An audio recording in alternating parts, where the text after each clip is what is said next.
So here we are again, we're still at Potter's Bar Skatepark. Just going to do another portrait. All we're doing this with single light, so that's a CITI600 Pixapro. We've got a 60cm softbox fitted with a grid, just to keep the light tight, keep the spill down.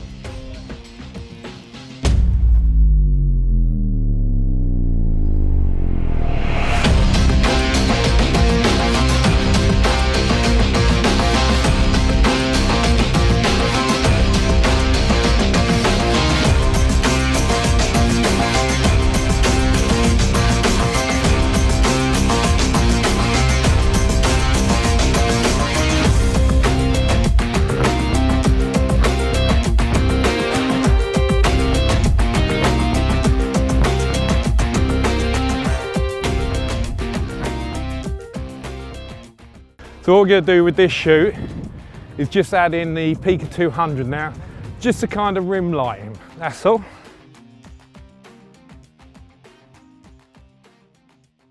And all we're going to do is just lay it on the floor, pointing up.